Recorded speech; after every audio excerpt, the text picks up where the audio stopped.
ఇది కేవలం సమాచారంగా మాత్రమే భావించండి. వైద్య నిపుణులను సంప్రదించండి. ఎందుకు ఇంత రైజ్ చూస్తున్నాం sir in diabetes, type 2 diabetes ముఖ్యంగా? మన లైఫ్ స్టైల్ బాగా చేంజ్ అవటం, అట్లాగే డైటరీ హ్యాబిట్స్ బాగా జంక్ ఫుడ్స్కి ఎక్కువగా మనం అలవాటు అవటం, ఎటువంటి ఫిజికల్ యాక్టివిటీ లేనటువంటి జాబ్స్.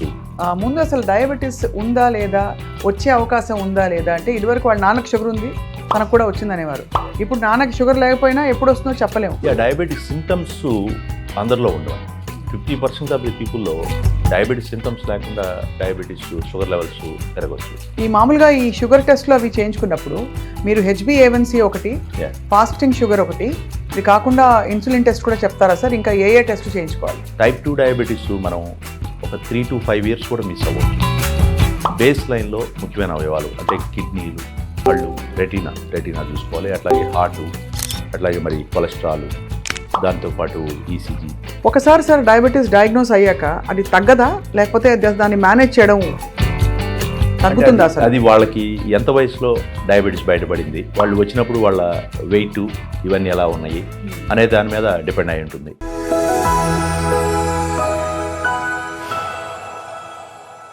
అందరికీ నమస్కారం and welcome to Sakshi life. Diabetes, మధుమేహ వ్యాధి అత్యధికంగా ఉన్న దేశాల జాబితాలో మన భారతదేశం ఏమిటి? మనం చెప్తున్న సాత్విక ఆహార భారతదేశం 2వ స్థానంలో ఉంది ప్రపంచవ్యాప్తంగా చూస్తే. చైనా 1వ స్థానంలో, అమెరికా 3వ స్థానంలో ఉంది.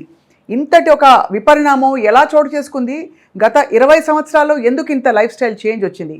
మనతో పాటు ద ఎన్సైక్లోపీడియా ఆఫ్ డయాబెటీస్ అని చెప్పొచ్చు, వారే డాక్టర్ కొండా వేణుగోపాల్ రెడ్డి గారు. నిజానికి విజయవాడలో వారు ప్రాక్టీస్ చేస్తూ తెలుగు రాష్ట్రాల్లో అందరికీ చాలా చేరువయ్యారు.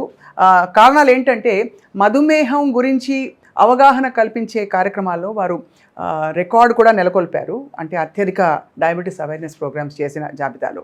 అండ్ వీటన్నిటితో పాటు ఇప్పుడు చాలా రెగ్యులర్గా డయాబెటీస్ అద్భుతంగా ఎలా మేనేజ్ చేయొచ్చు, వీలైతే రాకుండా ఎలా చేయొచ్చు, ఇవన్నీ కూడా చెప్తూ వస్తున్నారు ప్రజలతో. సో వారితో మాట్లాడబోతున్నాయి వాళ్ళ ఆల్ అబౌట్ డయాబెటీస్. అండ్ నాకు చాలా నచ్చిన విషయం ఏంటంటే అవార్డ్ విన్నింగ్ డాక్టర్ గారు ఈ అద్భుతమైన పుస్తకం కూడా రచించారు, చాలా అందుబాటులో అందరికీ యూస్ఫుల్గా ఉన్న పుస్తకం. సార్, డాక్టర్ వేణుగోపాల్ రెడ్డి గారు, వెరీ హ్యాపీ టు మీట్. నమస్కారం సార్.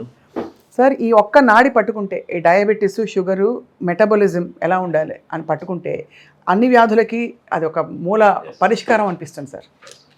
కానీ సర్ప్రైజింగ్ థింగ్, ఎందుకు ఇంత రైజ్ చూస్తున్నాం sir in diabetes, type 2 diabetes ముఖ్యంగా? లైఫ్ స్టైల్లో అబ్నార్మల్గా వచ్చినటువంటి చేంజెస్ లాస్ట్ 2 decadesలో మరి డెవలప్మెంట్ అయ్యే ప్రాసెస్లో మన లైఫ్ స్టైల్ బాగా చేంజ్ అవ్వటం, అట్లాగే డైటరీ హ్యాబిట్స్ బాగా మరి జంక్ ఫుడ్స్కి ఎక్కువగా మనం అలవాటు అవటం, సెడెంటరీ లైఫ్ స్టైల్, ఎటువంటి ఫిజికల్ యాక్టివిటీ లేనటువంటి జాబ్స్, అట్లాగే మరి మన టైమింగ్స్ ఆఫ్ వర్క్, ఇంతకుముందు డే టైం చేసే వర్క్స్ అని కూడా నైట్ టైంకి చేయటం.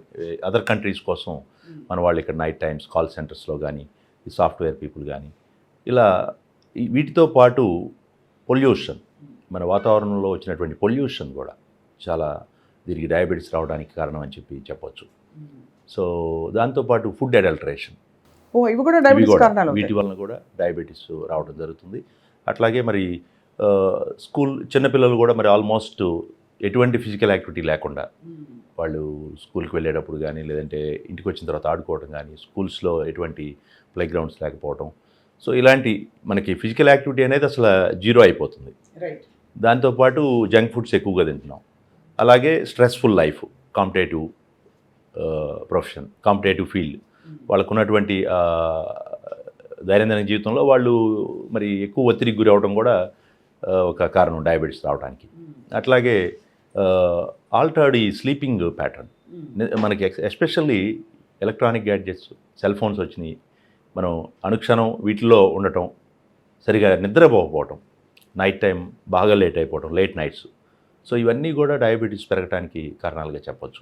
ముందు అసలు డయాబెటీస్ ఉందా లేదా, వచ్చే అవకాశం ఉందా లేదా అంటే ఇదివరకు వాళ్ళ నాన్నకి షుగర్ ఉంది, తనకు కూడా వచ్చిందనేవారు. ఇప్పుడు నాన్నకి షుగర్ లేకపోయినా ఎప్పుడు వస్తుందో చెప్పలేము.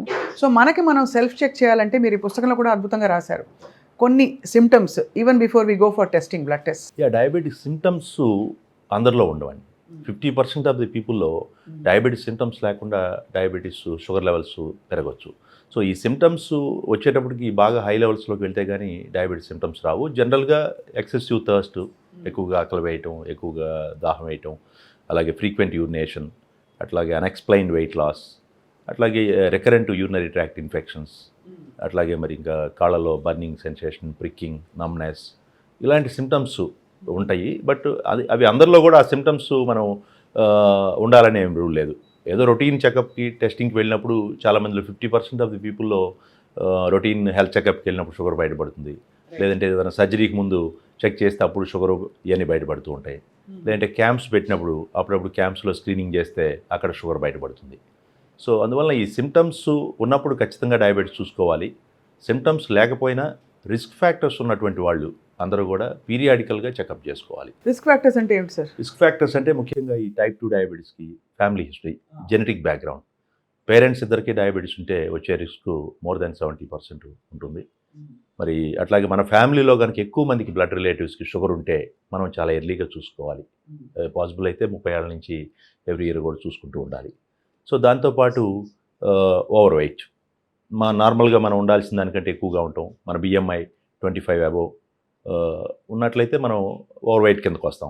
అబోవ్ 30 దాటితే ఒబెసిటీ, ఇవన్నీ కూడా మనం చూసుకోవాలి. ఒబెసిటీ, అట్లాగే సెడెంటరీ లైఫ్ స్టైల్, అట్లాగే మరి జంక్ ఫుడ్స్ ఎక్కువ తీసుకోవటం, స్ట్రెస్, ఇవన్నీ కూడా రిస్క్ ఫ్యాక్టర్స్ కిందకు వస్తాయి. అట్లాగే ప్రెగ్నెన్సీలో డయాబెటీస్ వచ్చినటువంటి వాళ్ళు, అట్లాగే బిగ్ బేబీ, వాళ్ళకి బేబీ మోర్ దెన్ 4.5 kgs, వీళ్ళందరికీ రిస్క్ ఫ్యాక్టర్స్ అధికంగా ఉంటాయని చెప్పారు కదా సార్. ఇప్పుడు ఇదివరకంటే ఒక 40-50 ఏళ్ళు దాటాక షుగర్ సిమ్టమ్స్ డెవలప్ అవుతున్నాయి అంటున్నారు. ఇప్పుడు అర్లియర్ యంగర్ పాపులేషన్లోనే చూస్తున్నామని చెప్తారు సార్.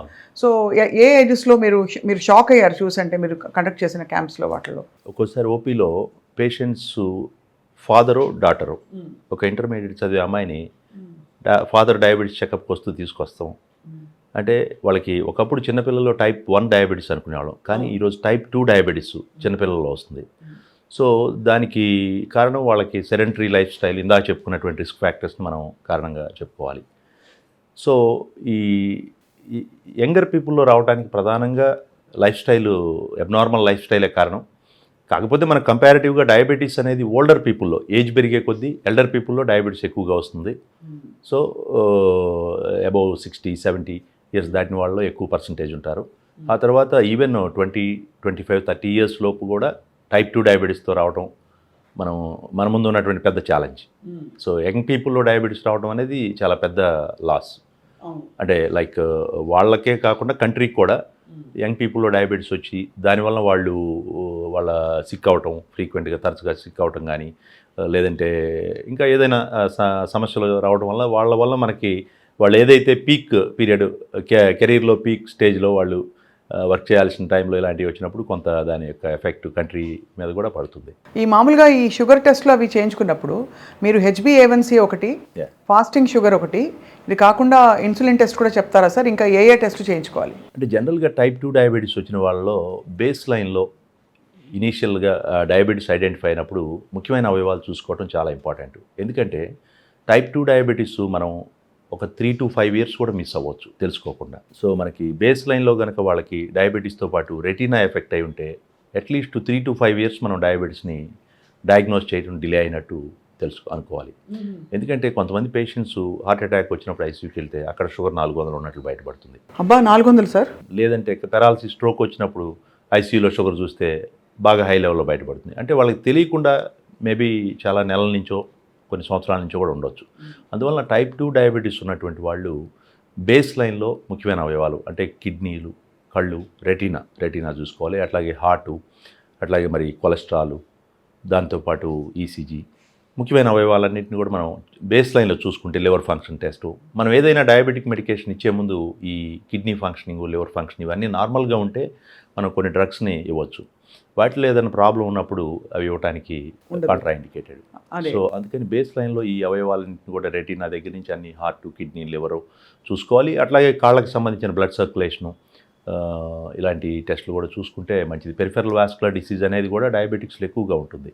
కాళ్ళలో బ్లడ్ సర్క్యులేషన్ తగ్గటం, అట్లాగే న్యూరోపతి, ఇలాంటి ప్రాబ్లమ్స్ మనం చూసుకుంటే దాన్ని ఎర్లీ స్టేజెస్లో ఐడెంటిఫై చేస్తే వాటిని కంట్రోల్ చేసుకుంటూ కాంప్లికేషన్స్ మనం రాకుండా ప్రివెంట్ చేసుకోవడానికి లేదంటే పోస్ట్పోన్ చేసుకునేదానికి అవకాశం ఉంది. సో పీరియాడికల్ బేస్ లైన్లో ఇయర్లీ ఒకసారి అన్ని చెకప్ చేసుకోవటం చాలా ఇంపార్టెంట్, ముఖ్యమైన అవయవాలు. ఒకసారి సార్ డయాబెటీస్ డయాగ్నోస్ అయ్యాక అది తగ్గదా, లేకపోతే దాన్ని మేనేజ్ చేయడం ఇంపార్టెంట్ అంటారా? తగ్గుతుందా సార్? అది వాళ్ళకి ఎంత వయసులో డయాబెటీస్ బయటపడింది, వాళ్ళు వచ్చినప్పుడు వాళ్ళ వెయిట్ ఇవన్నీ ఎలా ఉన్నాయి అనే దాని మీద డిపెండ్ అయి ఉంటుంది. ఎంత హై లెవెల్లో షుగర్ బయటపడింది అనేది. జనరల్గా యంగ్ పీపుల్లో HbA1c 7, 8 ఉండి వాళ్ళు ఒక 10-15 kgs ఓవర్ వెయిట్ ఉంటే అట్లీస్ట్ ఒక 10% వెయిట్ తగ్గినా కానీ డయాబెటీస్ రివర్స్ అవుతుంది. ఓహో, అంతా. సో అందువల్ల యంగ్ పీపుల్లో డయాబెటీస్ ఎర్లీ స్టేజెస్లో ఐడెంటిఫై అయితే మనం కొన్ని సంవత్సరాల పాటు వాళ్ళు మెడికేషన్ అవసరం లేకుండా డైట్ కంట్రోల్, ఎక్సర్సైజ్ ద్వారా మేనేజ్ చేయొచ్చు. ఇందులో మీరు స్పెసిఫిక్గా సార్ ఈ పుస్తకంలో కూడా రాశారు, వేస్ట్ నడుము చుట్టూ కొలతలు కూడా, చుట్టూ కొలతలకు కూడా స్త్రీకి 88 సెంటీమీటర్లు దాటకూడదు, పురుషులకి 90 సెంటీమీటర్స్. అంత పర్టికులర్గా సార్? అంటే అది దేనికి సంకేతం? ఇస్ ఇట్ ఒక జనరల్ అంచనా కోసం చెప్పారా? అంటే అది సెంట్రల్ ఒబెసిటీకి సూచన. మనకి అబ్డామిన్ దగ్గర ఫ్యాట్ ఎక్కువ చేరే కొద్దీ విజరల్ ఫ్యాట్ అంటాం. సో ఇన్సులిన్ రెసిస్టెన్స్ ఇవన్నీ కూడా డెవలప్ అవుతాయి, మెటబాలిక్ సిండ్రోమ్లో కాంపోనెంట్స్. అవును. సో నడుము చుట్టుకొలత పెరిగే కొద్దీ వాళ్ళకి ఆ డయాబెటీస్ వచ్చే రిస్క్ పెరుగుతుంది, హార్ట్ డిసీజ్ వచ్చే రిస్క్ ఇవన్నీ కూడా పెరుగుతాయి. సో మనకి ముఖ్యంగా మనకి ఇండియన్స్కి, ఏషియన్స్లో ఈ సెంట్రల్ ఒబెసిటీ అనేది రిస్క్ ఎక్కువ ఉంటుంది. సెంట్రల్ ఒబెసిటీ కాన్స్టిట్యూషన్లా సార్, లేకపోతే తినే ఆహారం, మన వ్యవహారాలు అలా ఉంటాయి? అంటే జెనెటిక్గా మనకి మనం ఎప్పుడైతే వెయిట్ గెయిన్ అవుతామో మనకి ఫ్యాట్ అంతా కూడా అబ్డామిన్లో అక్యుములేట్ అవుతుంది. అందుకే చాలా మందికి ఈ మధ్యకాలంలో ఎక్కువగా పొట్ట ఉంటుంది. చూడటానికి లీన్గా అనిపిస్తారు, మనకి వాళ్ళకి ఎంతైనా పట్టు ఉండే అవకాశం ఉంటుంది. సో అందువల్ల అది రెగ్యులర్ ఎక్సర్సైజ్ ద్వారా వాటిని మనం నియంత్రించుకుంటూ ఉండాలి. అట్లాగే మరి ఈ ఒబెసిటీ అనేది కొంతమందిలో ఏంటంటే వాళ్ళు ఓవర్ వెయిట్ ఉంటారులే కానీ బట్ వాళ్ళకి సెంట్రల్ ఒబెసిటీ ఉండదు, మజిల్ మాస్ ఎక్కువ ఉంటుంది. సో ఎక్కువ బాడీ బిల్డర్స్ వీళ్ళలో. సో ఎస్పెషల్లీ సెంట్రల్ ఒబెసిటీ ఉన్న వాళ్ళలో ఈ డయాబెటీస్ ఈ రిస్క్ ఎక్కువగా ఉంటుంది, హార్ట్ అటాక్స్ రావడం ఇట్లాంటివి. డయాబెటీస్ ప్రొఫైల్ చేసుకోవడంతో పాటు దాంతోపాటు లిపిడ్ ప్రొఫైల్ ఎంత కనెక్టెడ్? అంటే ఇప్పుడున్న డయాబెటీస్, హార్ట్ డిసీజ్, అలాగే హైపర్ టెన్షన్ ఇవన్నీ కలిసి ఉన్నాయి, సిండ్రోమ్ ఎక్స్ అని అంటున్నారు కాబట్టి. సో ఇవన్నీ కూడా జనరల్గా డయాబెటీస్ వచ్చిన వాళ్ళలో చాలామందిలో కూడా మోర్ దాన్ 50% హైపర్ టెన్షన్, డిజిలిపిడీమియా ఇవన్నీ ఉంటాయి. డయాబెటిక్ డిజిలిపిడీమియా అంటాం. ట్రైగ్లిజరైడ్స్ ఎక్కువ ఉండటం, LDL ఎక్కువ ఉండటం, ఒక్కోసారి LDL తక్కువ ఉన్నా దట్ ఈజ్ మోర్ ఎథ్రోజెనిక్, అంటే రక్తనాళాలను ఫాస్ట్గా సన్నబడేటట్లు చేస్తుంది. డయాబెటీస్లో లిపిడ్ లెవెల్స్ నార్మల్గా ఉన్నప్పటికీ కూడా దట్ ఈజ్ మోర్ ఎథ్రోజెనిక్ అంటాం, అంటే రక్తనాళాలని ఫాస్ట్గా క్లోజ్ చేసేటువంటి నేచర్ ఉన్నటువంటి కొలెస్ట్రాల్ ప్రొఫైల్. సో అందుకని వాళ్ళకి జనరల్గా డయాబెటీస్ ఉన్న వాళ్ళలో స్టాటిన్స్ కూడా వాడతాం. సో అట్లాగే బ్లడ్ ప్రెషరు ఇవన్నీ కూడా అన్నీ కలిసి components, diabetes, cholesterol, hyper tension, more than 50% పీపుల్లో ఇవన్నీ కూడా ఇంటర్లింక్డ్గా కలిసి ఉంటాయి. సో మొత్తానికి సార్ డయాబెటీస్ మేనేజ్మెంట్లో ఈ 2, 3, 4, 5 అంశాలు చెప్తాను సార్. 10లో దాని పాత్ర ఎంత అని చెప్పగలరు దయచేసి? ఒకటి ఫస్ట్ ఆహారం. ఆహారం 10లో ఎంత పాత్ర ఉంటుంది sir? If you have to divide 10/5 factors, how much weightage will you give to food?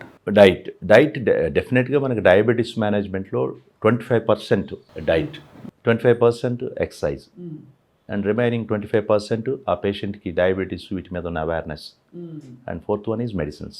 What about sleep and stress sir? Stress కూడా ఈ మధ్య విపరీతంగా ఎక్కువ అయిపోయి, నర్వస్ సిస్టమ్ బాగా యాక్టివేట్ అయిపోయాని అంటున్నారు. ఎస్, డెఫినెట్గా స్ట్రెస్ ప్లేస్ మేజర్ రోల్.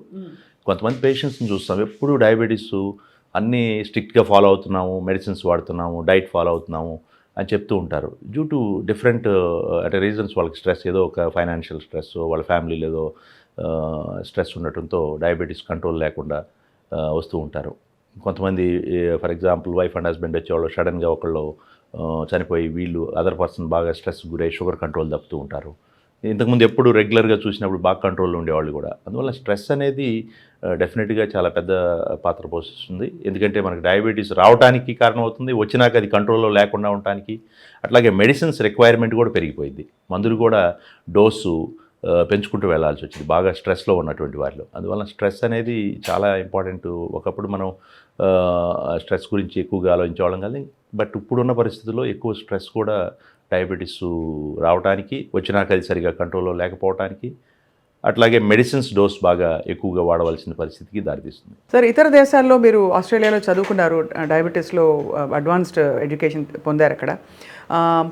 అక్కడ డయాబెటీస్ మేనేజ్మెంట్కి మన దేశంలో డయాబెటీస్ మేనేజ్మెంట్కి ప్రాథమికంగా ఏమైనా తేడా ఉందా? అంటే how they approach the whole condition. Mostly అంటే జనరల్గా మనం డయాబెటీస్ ట్రీట్మెంట్లో ఫాలో అయ్యేది world health organisation guide lines, అట్లాగే ఐడిఎఫ్ గైడ్ లైన్స్ ఫాలో అవుతాం. కాబట్టి జనరల్గా ట్రీట్మెంట్లో అంటే బేసిక్గా ఏంటంటే కొన్ని కంట్రీస్లో వాళ్ళకి గవర్నమెంట్ అన్నీ కూడా ప్రొవైడ్ చేస్తుంది ఫ్రీ ఆఫ్ కాస్ట్, మెడిసిన్స్ కానీ లేదంటే టెస్టింగ్ కానీ. మన కంట్రీలో కొన్నిటిని పేషెంట్సే వీటన్నిటికి సంబంధించిన మెడిసిన్స్ కానీ లేదంటే టెస్టింగ్ కానీ ఇవన్నీ ఎఫోర్డ్ చేయాల్సి ఉంటుంది. సో ఐ థింక్ ట్రీట్మెంట్ వైజ్గా there is no much difference. అంటే మెడికేషను గైడ్ లైన్స్ ప్రకారమే యూజ్ చేస్తూ ఉంటారు. సో ఇనీషియల్గా స్టార్టింగ్ స్టేజ్లో ఎలాంటి డ్రగ్స్ వాడాలి, next step by step diabetes disease progress అయ్యే కొద్దీ మెడికేషను ఎలా వాడాలి అనేది మేబీ అక్రాస్ ది గ్లోబ్ ఒక గైడ్ లైన్స్ ప్రకారం ఫాలో అవుతూ ఉంటారు. కాబట్టి పెద్ద డిఫరెన్స్ ఉండకపోవచ్చు. బట్ ఆ కంట్రీకి ఉన్నటువంటి రిసోర్సెస్, మెడికల్ ఫెసిలిటీసు దాన్ని బట్టి అక్కడ ఉన్న ప్రజలకి ఆ క్వాలిటీ ఆఫ్ ట్రీట్మెంట్ అందటం జరుగుతుంది. చాలా ఆశ్చర్యకరమైన విషయం, భారతదేశంలో ఎక్కువ మనం అంటే ఒక కైండ్ ఆఫ్ ఆహారం తింటాం అని, హోల్ గ్రెయిన్స్ తింటాం, మనం పండించుకుంటాం, అగ్రేరియన్ ఎకానమీ. అలాగే చైనాలో వెజిటబుల్స్ విపరీతంగా తింటారు, ఎక్కువ స్టీమ్డ్ ఫుడ్స్కి బాగా ప్రాధాన్యత ఉందని వింటూ ఉంటాం. చైనా భారతదేశాన్ని మించి బాగా ఫాస్ట్ ఫుడ్స్, బర్గర్కి క్యాపిటల్, చీజులు ఇవన్నీ బాగా ఫ్రైడ్ చికెన్ నగెట్లు తినేది అమెరికాలో.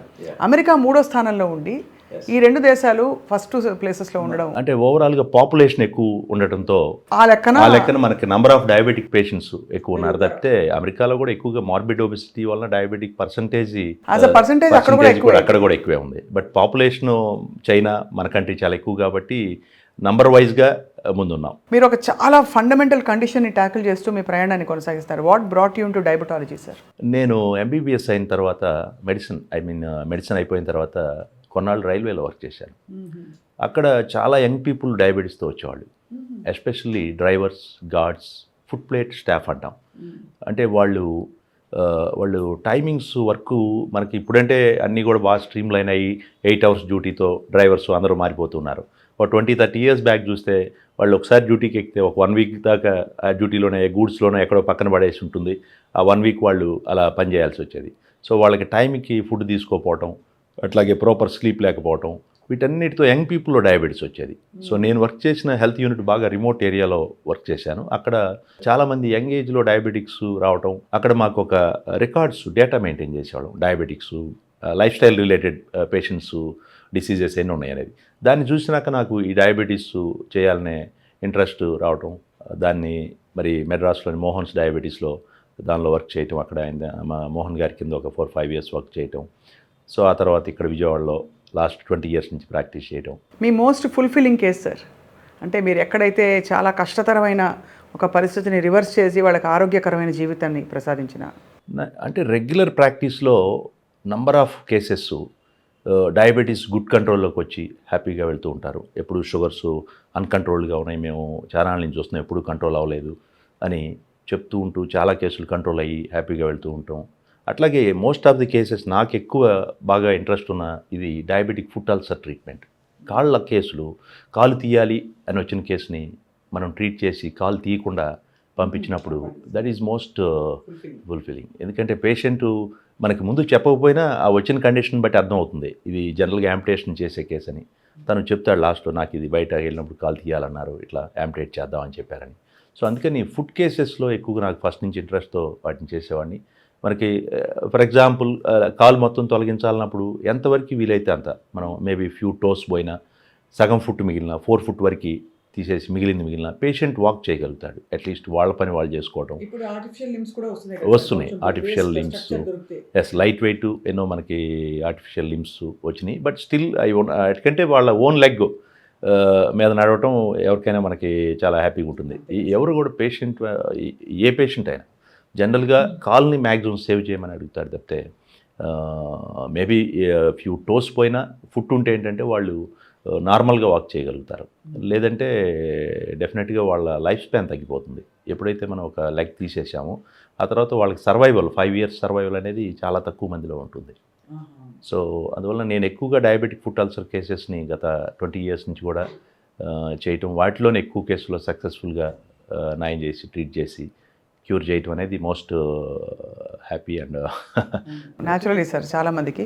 డాక్టర్ వేణుగోపాల్ రెడ్డి గారు, వీఆర్ సో ప్రౌడ్ మన తెలుగు వాళ్ళలో ఇంత ఒక ఫీల్డ్లో ఇంత స్పెషలైజేషన్ సాధించి మీరు దూసుకెళ్తున్నందుకు మీకు నమస్కారం సార్. నమస్తే, థ్యాంక్ యూ అండి. థ్యాంక్ యూ సాక్షి ప్రేక్షకులందరికీ కూడా థ్యాంక్ యూ.